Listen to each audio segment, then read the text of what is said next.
আসসালামু আলাইকুম রহমতুল্লাহ বারাকাতুহু। আশা করি সবাই ভালো আছেন।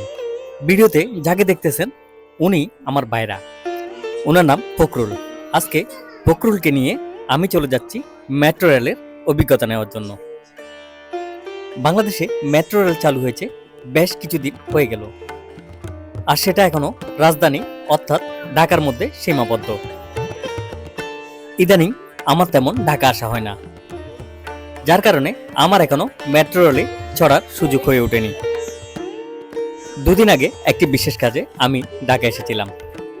ঢাকা আসার পরে ফখরুলের সাথে আমার ফোনে কথা হয়। যেহেতু ফখরুলের অফিস বিজয়নগর, আমি বিজয়নগরে ফখরুলের সাথে দেখা করি। সেখানে ফখরুল আমাকে অফার করে, চলেন মেট্রো রেল থেকে ঘুরে আসি। সাথে সাথে সেটা আমি লুপে নিলাম। আজকে আমরা মেট্রো রেলের যে স্টেশনে এসেছি, এই স্টেশনের নাম হচ্ছে সচিবালয় স্টেশন। এটি বিজয়নগর থেকে খুব বেশি দূরে নয়, আমরা হেঁটেই চলে এসেছি। আমাদের মেট্রো রেলের প্রথম প্রক্রিয়ার জন্য আমরা লাইনে দাঁড়িয়ে গেছি। প্রথম প্রক্রিয়া মানে টিকিট কাটতে হবে প্রথমে। এখানে মেট্রো রেলের টিকিট কাটতে এসে আমরা নতুন একটা অভিজ্ঞতার মুখোমুখি হলাম। সেটা হচ্ছে আমরা প্রায় সময় এটিএম থেকে টাকা তুলি। সেখানে আমাদের প্রথমে কার্ড পাঞ্চ করতে হয়। কার্ড পাঞ্চ করার পরে আমাদের টাকা আসে, আর এখানে আমরা টাকা ঢুকিয়ে কার্ড পেলাম।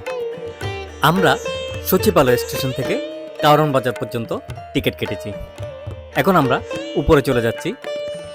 আমরা ওঠার সময় এই জায়গায় কার্ডটি টাচ করতে হয়। তবে একটা মজার বিষয় হচ্ছে, এখানে টাচ করার পরে আপনার হয়ে যাবে। ট্রেনে আপনার থেকে কেউ টিকিট দেখতে আসবে না। আমরা উপরে মূল প্ল্যাটফর্মে চলে এসেছি। এখন অপেক্ষা করতেছি ট্রেনের জন্য। মিনিট দেড়েক অপেক্ষা করার পর আমাদের কাঙ্ক্ষিত ট্রেন এসে স্টেশনে প্রবেশ করলো। যারা মেট্রো রেলে ভ্রমণ করবেন তারা একটা জিনিস খেয়াল রাখবেন, এখানে প্ল্যাটফর্মে ট্রেন আসার পূর্বে এখানে একটা হলুদ দাগ আছে। হলুদ দাগ কখনো ক্রস করবেন না। যেহেতু আমি প্রথমবার মেট্রো রেলে চড়ার জন্য এসেছি, আমি একবার হলুদ দাগ ক্রস করেছিলাম। পুলিশ আমাকে সতর্ক করে দিয়েছিল, হলুদ দাগ ক্রস করলে আপনি বিপদের মুখোমুখি হতে পারেন।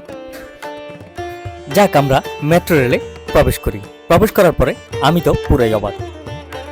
পুরো মেট্রো রেল জুড়ে শুধু মানুষের মাথাই দেখা যাচ্ছে, এর বাইরে আর অন্য কিছু দেখার সুযোগ নেই। আগে যখন আমরা ঢাকা শহরে আসতাম, আমরা সিটি বাসে উঠলে এরকম গিজাগিজি অবস্থা থাকতো। এখানে একটা বিশেষ ব্যাপার হচ্ছে, ট্রেনের ভিতরে গরম নেই, পুরো ট্রেন জুড়ে এসি চলতেছে। এটা হচ্ছে যে সবচেয়ে বড় ব্যাপার। কিন্তু ভিড়টা সেই পুরান সিটি বাসের মতোই রয়ে গেছে।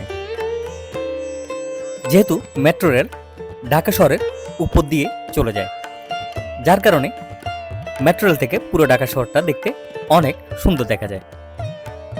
যেমন ড্রোন শট নিলে নিচের দৃশ্যগুলো দেখতে যেমন লাগে, মেট্রো রেল থেকেও নিচের দৃশ্যগুলো দেখতে ঠিক তেমন লাগে।